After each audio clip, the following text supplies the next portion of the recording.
Good morning, everyone. Welcome to meeting this morning. It's a beautiful Monday. I hope you're doing well at home with your family. I know I'm doing well, and I'm very cozy with Edwina here at the school. So we're going to talk about quite a few things today, but I'd love to start with a meditation. And today for our meditation, you will need something. You will need a rock or a stone. A rock or a stone. It can be any rock or stone. Something from your garden, something that you already have in your home, a crystal, anything that you have, all right? Now I chose a piece of rose quartz that teacher Brianna brought back from the desert a few months ago from Palm Desert, and we have a lot of these, and I was just looking at them on the shelf, so I decided to use one of them. And rose quartz has healing properties too, and when I was a little girl, my dad would tell me that if you kept a piece of rose quartz with you, then it was a good protector for you. So I still like to carry a piece of rose quartz with me sometimes. All right, so I'm going to take my piece of rose quartz and I'm just going to hold it in my hands. And I'm going to do my cherry tree meditation first with the stone in my hands. After the cherry tree meditation, we're going to set our stone in front of us. I got a small dish for mine, but you don't have to have a dish. You can just set it on the carpet if you want. Once we set our stone in front of us, we will just stare at our stone, and then we will think about our stone, okay? So we will think anything that comes to mind, one thought after another. Maybe the first thought will be, my stone is beautiful. And I'm gonna think about that for a minute, and then I'm gonna let that thought go. And then the next one might be that my stone has an odd shape. I'm gonna think about it for a moment, and then I'm gonna let that thought go and wait for another one to come. And then maybe my next thought will be that I want to polish my stone or clean it. So I'll think about that for a moment, and then that's right, let it go, let the thought go. So the practice of this meditation's practice is to think about thoughts for just a moment and then practice letting them move out of your mind, okay? So we'll do that together about our stone. So first take your stone in your hands. Okay? I'm gonna put it in both my hands. I'm gonna put my hands in my lap. I'm gonna concentrate on my cherry tree meditation, and my legs are crossed. It's a little different because I'm holding my stone, but my hands are on my lap this time, but mostly the same. My head is tilted slightly down. I can either gaze at the floor or I may just close my eyes. I'm gonna think about my lower body, feeling really strong and secure and rooted to the floor like the cherry tree. All the cherry trees are blooming right now in our city. It's really beautiful. Roots are strong. You can make it through a really, really big windstorm. Stay rooted. And then your upper body is feeling light. Like it can reach up to the sun.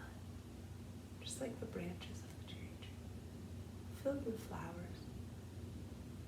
Bees buzzing around. Pollinating. That's right. Just feeling your stone.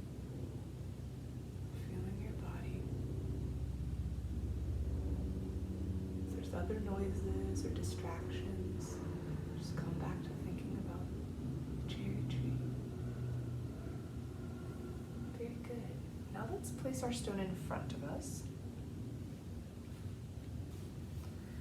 And we'll just shift our gaze to our stone. If you find your eyes want to close, that's okay too. You can still think about your stone with your eyes closed, but I'll keep my eyes open for this one.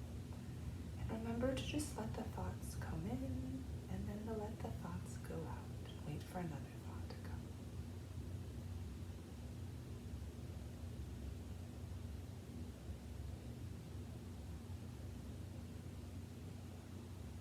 Think about all the different aspects of your stone. What does it look like? What does it feel like? Letting each thought about the stone come into your mind, and then slowly make its way out of your mind. Move on. And when a new thought comes, doing the same again, over and over.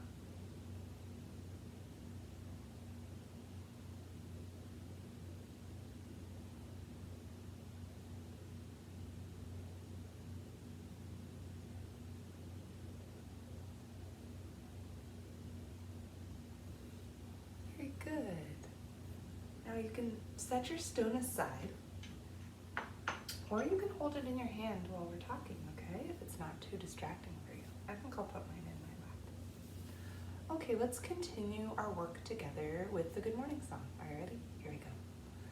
Good morning to you, good morning to you. We're all in our places with bright shining faces, and this is the way we start our new day. Good morning, good morning. I hope everyone is just having the best day. I am, I know that. I woke up and I had a juice and I exercised and I took a little walk with my dog. Now I'm doing my work, my schoolwork, and later on I will play in the garden and relax. So there's a lot to do, just keeping busy, right? Yeah. Make sure you make a new schedule for yourself this week. I'll send the schedule along to your parents again. And decide if you need a new one or not. Maybe you don't. Maybe you're in a good rhythm now and you can decide for yourself, right? Maybe. Maybe you still want to make a schedule. Maybe a new schedule each week is good for you. So you get to decide. The next thing that I would love to show you is my whiteboard. And I'm going to draw a picture with you. Last week we talked about the water cycle when I talked with you last week. And I drew a picture similar to the picture I'm going to draw today. But today we're just going to focus on one part of the water cycle, and that is bodies of water, right? Bodies of water. And we won't be able to talk about all bodies of water today because there's so many types, so we're going to talk about a few. So remember, when the clouds come in from the ocean and start to rain on the mountains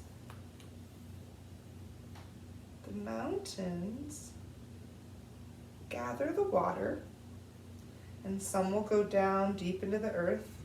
It will infiltrate and become an aquifer, right? But some will gather and collect into pools and begin to make bodies of water. So we'll start up here on the mountain, and the smallest body of water we're going to talk about today is a stream. And a stream is just a small little body of water. Looks like a tiny, tiny river, right? When I was a little girl, I used to go into the forest, and when I'd see a stream, I would imagine it was a tiny river. So we'll have our tiny river flowing down the mountain, and there are going to be a lot of streams, right? A lot of streams up at the top of the mountain where the snow's melting and where the rain's falling. That's right. And then they'll start to gather together. A few small streams will gather together to make a creek. A creek. Yeah, and a creek is a little bit larger than a stream, a little bit wider, maybe a little bit rougher. Some creeks you can even float down or swim in, they're large enough. Right? And then there's going to be other creeks as well, right? Other big creeks from other places collecting to make even a bigger creek. Here we go.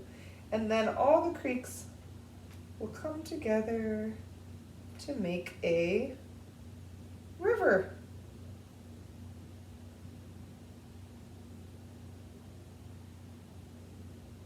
That's right. And we'll make our river flow down the mountain. Maybe there's a waterfall. If the river has to fall down a big steep cliff, it might have a waterfall effect, right?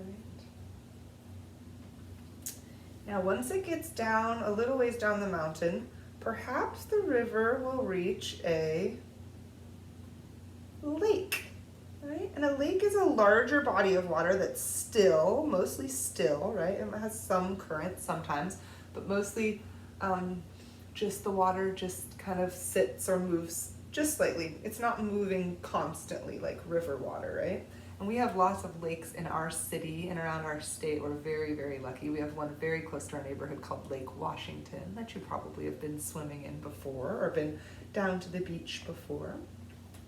And then maybe from this lake there will be another river coming from the other side, or the river, same river picking back up again, and then it will flow all the way to the ocean, right? And become a part of a bigger body of water, the biggest, oceans. Right?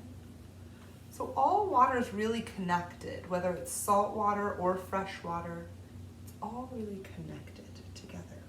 There's one more body of water I'd like to talk about, and it's a smaller body of water, but it's still like a lake, right? It's not usually connected. Maybe it's connected to a stream. So maybe we can make it up here. Connected to a stream, and it's smaller than a lake, and it is also still, and it's called a pond. A smaller pond. And often ponds will be kind of swampy, and they'll have reeds and grasses and things growing out of them, cattails, pussy willows, things like that.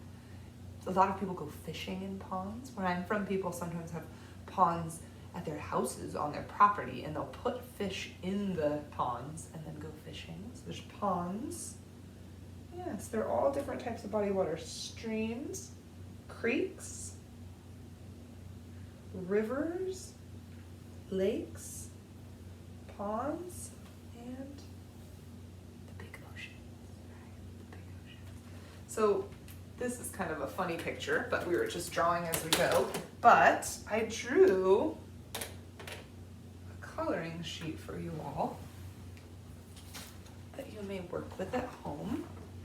And it looks like this. And it has all the same bodies of water that we just talked about, excuse me. It has ocean, large ocean, lake, pond, river, creek, and stream. So you can color, and I made some houses and a few little people and trees and things, and you can even add to this, adding more people, more trees, more houses. You can even create your own little town or world with your own bodies of water, right? If you'd like to do an art project. It's pretty fun. And then the next thing that I'm gonna send home for you is a little book. And I'm gonna show you that book and also read a story to you. And I'm just gonna move the camera just a little bit so you can see my rug. There we go. Now the next thing is a printable, and you'll see that there's a lot of different pages. Lake, a picture of a lake that I colored, and I wrote the word lake. Creek, this creek has a little bridge over it. Stream,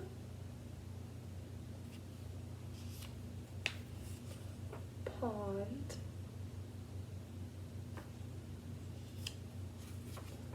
river, and ocean. And then I made myself a small cover. If you have blue paper at home, you can use blue paper. If you do not have blue paper, you can use white paper and color it or make a design on the front, right? And I cut my page to make little pages. It'll be one page when you start, and then you can make small pages out of it by cutting. And I'm just gonna order mine from largest to smallest, and then I'm going to put my book together. So when I'm looking at these pictures, I'm going to think about which body of water is the largest, and I'm going to choose ocean for the largest. I know that that's the largest of these bodies of water. The next that I will choose is lake. I know that lake is the next largest body of water. Next, I'm going to choose river.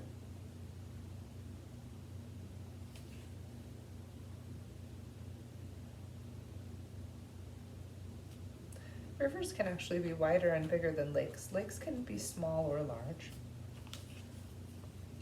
Next, I'm going to choose pond.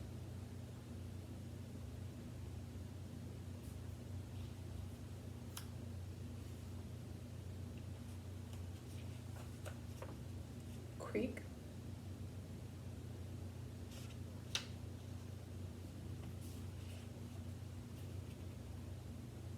And stream. So put yours in an order that makes sense to you, or the way that you want to order your book, and then you can pick them up in the same order so they stay in order.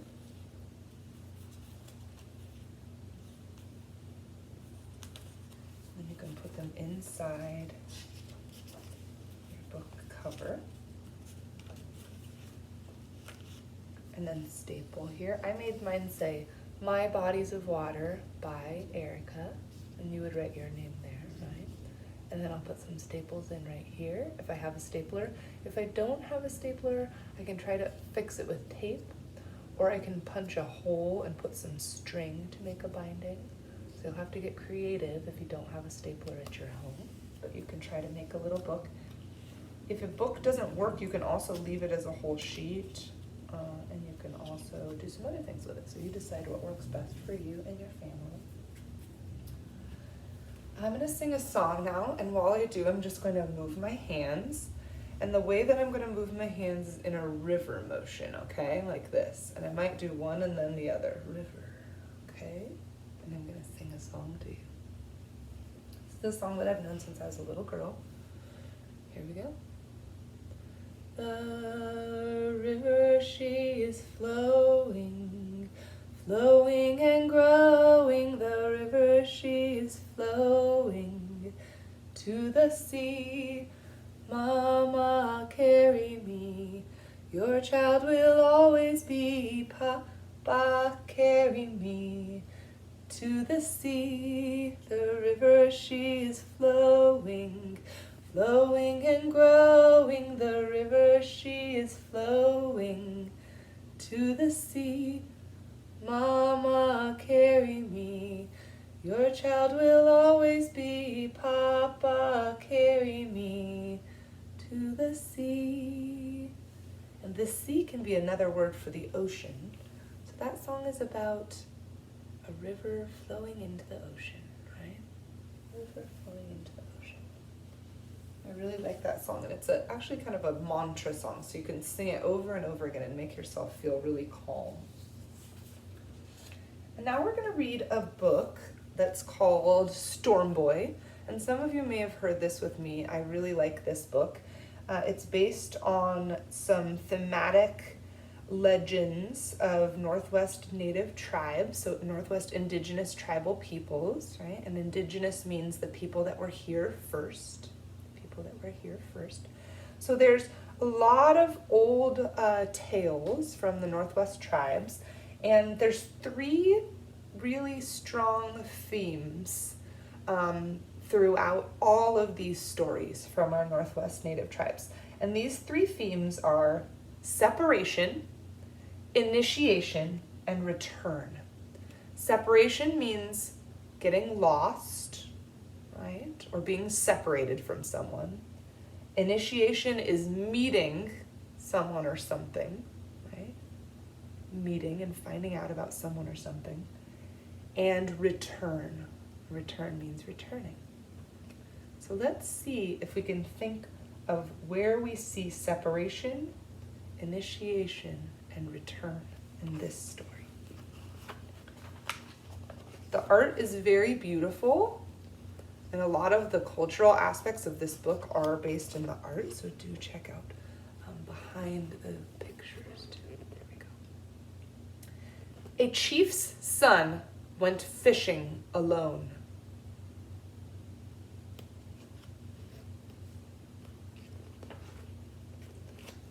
And a terrible storm arose.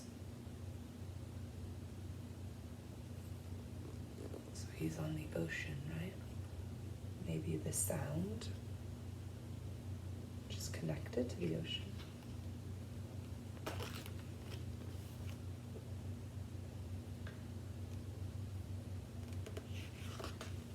Excuse me, I've skipped a couple of pages there. I skipped 1 page. He soon found himself washed ashore under a strange sky he had never seen before. So the sky looks different than usual, can you tell? There was a village there. The houses, the canoes, and even the people were very large. So everything here is larger than he's used to. And here's some people. See how small he is compared to the other people there? I am Chief's son, and I am lost. A storm has brought me to you, said the boy. We know this. You are welcome, son of Chief from above, said one who appeared like a chief himself. And together they entered the largest house of all. So they're going into the house, and he can't really see what they look like, but they look different than normal humans. Maybe they're wearing masks, right? Inside, the house was crowded with finely dressed people enjoying a feast. They gave him a blanket to wear and a fish to eat, but the fish was not cut up or cooked. So they all have fish, and there's someone eating a fish, right? But the fish is not cut up and it's not cooked. So it's not really like the boy is used to. Strange, too, on the walls all around were what looked like orca whales. After they finished eating, the chief said to the others, "Let us sing a welcome song and invite our guests to join in the dance of our people. You are welcome, you are welcome, you are welcome, son of Chief from above," they sang. You can see them dancing and they have drums. Right. And there is the son of Chief from above.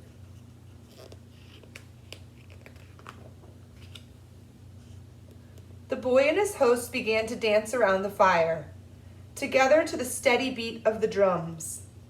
He matched them step for step, and the chief smiled when he saw that the boy had so quickly learned their dance. So even though the boy has never done this dance, he learns. And that makes the chief happy. If you notice what's hanging on the wall back here, right? The orca whales that he was talking about.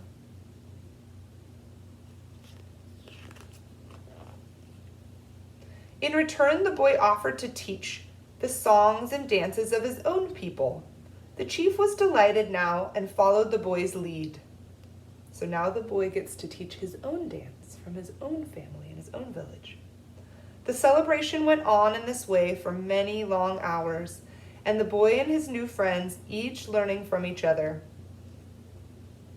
So during the time period when this would have been set, it was a long ago, and they did not, have as many entertainment options as we do. So there was a lot of dancing and singing and storytelling, right? It's a beautiful time. And these indigenous cultures still have a lot more dancing and singing and storytelling in their culture today than most of us do. But though the boy was enjoying himself, he began to think more and more of home with each song that he sang. He missed his father and mother and wondered if he would ever find his way back to them again. So now he's getting a little bit sad, right? He's ready to go home. Let's see what happens. Suddenly the drumming and dancing stopped. The chief turned to him and said, "We are glad that the storm has brought you to our village, but now you are thinking of your own village." So the chief has sensed his sadness, right? The chief could tell that he was not feeling happy anymore to be there. He was ready to go home. "When you wish to return," he continued, "grip my staff tightly and stand behind me. Close your eyes and think of your own home, wishing to be only there." The boy did as he was told. He took the staff. He stepped behind the chief. Closing his eyes, he pictured his father and his mother, his house, and the people of his village. As he did, the boy felt a great surge beneath him, as if it were he being carried upward. At greater and greater speed, he kept his eyes closed and held on tight. So now where is he? Riding on the back of an orca whale. The motion stopped and the boy opened his eyes. There he was, lying on the beach in front of his very own village. "My son," cried his mother, "where have you been? We thought you were lost in the storm 1 year ago." "I was lost in the storm, but it was only today," exclaimed the boy. So the boy felt like it had only been a short time, but to the people of his village, it had been 1 year. It's a magical story. But a year's time had indeed passed since the boy had disappeared in the storm. That night the village celebrated his return and marveled at the boy as he danced with a staff and told the tale of the large and mysterious people under the strange sky. The end. Now, I want to talk to you a little bit about this book before we are finished here. So let's see where the separation occurred. First theme is separation. So he's out fishing alone. So he's already separated on the first page, right? And then this is where I believe the separation in this story occurs. He falls into the ocean and becomes separated from the world that he usually knows, right? And notice the color here. And then notice the color of the sky in the new world. And notice what's in the sky. There's little fish swimming. So he's down at the bottom of the sea floor and he's looking up. So if he was to swim up, he would be at the top, out of the water again, right? So to me, this seems like he's at the sea floor. So initiation happens on this page. Initiation is when you meet someone new.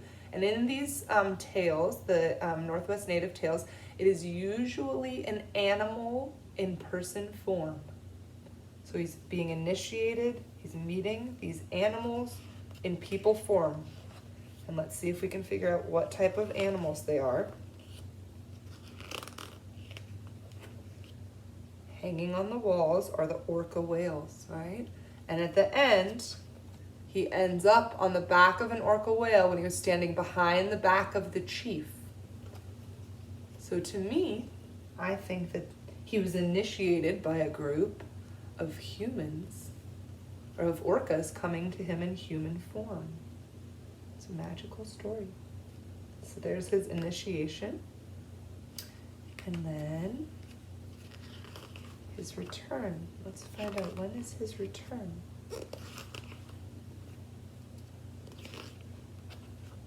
Here's when it's going to begin, right? He initiates his return. And he's back in the world that he knows, even though he's probably usually not riding on an orca's back. And here is the return. Separation, initiation, and return. And in these stories, when you return, you usually have gained some knowledge, right? Gained some knowledge. So maybe the boy learned some lessons from the orca people. And maybe he also learned their dances, right? I think that was an important part of the story. And he could bring those dances and lessons back to his own people. Beautiful. I wanted to read this book today because it was about the sea and about the ocean and about something that's close to my heart, which is the Indigenous peoples of the Northwest. I hope that you had a nice meeting with me today, and I hope that you have a great day. I'll see you soon. Bye-bye.